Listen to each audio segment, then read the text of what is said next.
Hey everybody, this is my submission for Christian Henson's sample contest. I ended up going with the B&S Squeak sample that he provided. I was going to try to do both, I just didn't have enough time this week.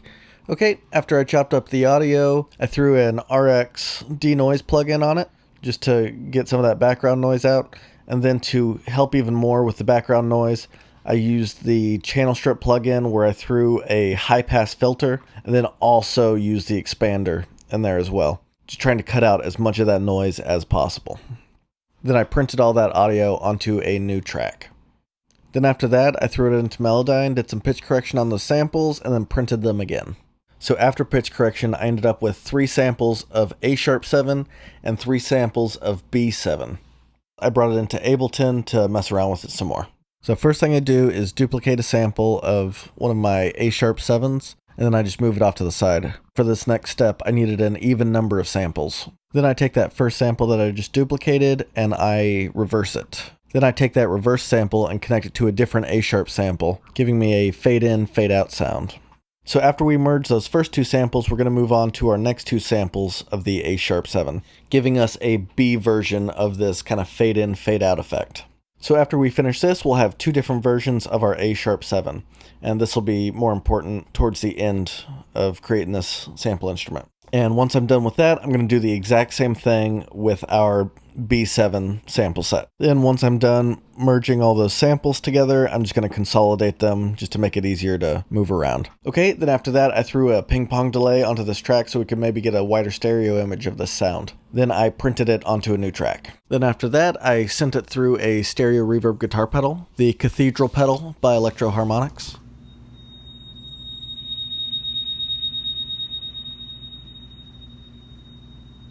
So it was at this step that creating these samples got a little bit more complicated.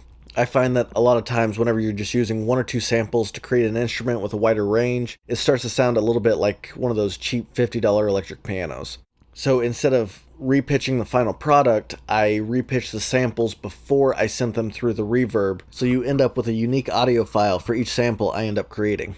So because our original raw recordings produced 2 different notes, A#7 and B7, I wanted to repitch them in strategic ways so that as you move either up or down the keyboard, you were going to alternate between either the A#7 sample or the B7 sample that was repitched. So to do this, I made it so that each sample will represent 2 notes in every single octave. So if we're looking at our A#7, we have A#7, D#7, then down to A#6, D#6, A#5, and then you just keep going down. We did a similar thing with our B7 recording, so we have B7, F#7, B6, F#6, B5, and then we just kept going down from there. Whenever we actually start stretching these on the piano roll, it'll end up looking like this.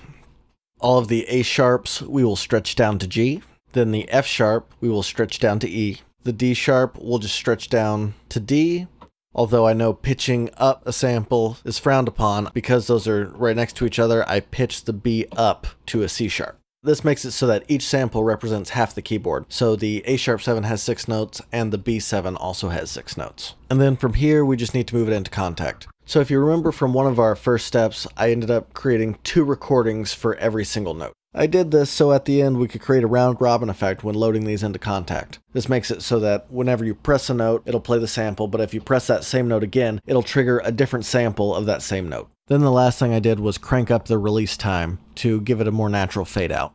Okay, so let's take a listen to this instrument.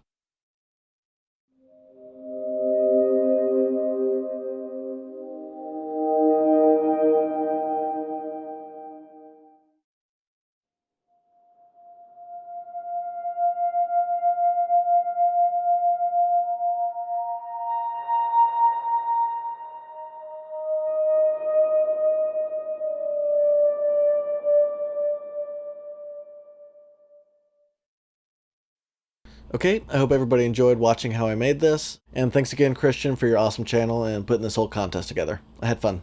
Bye everyone.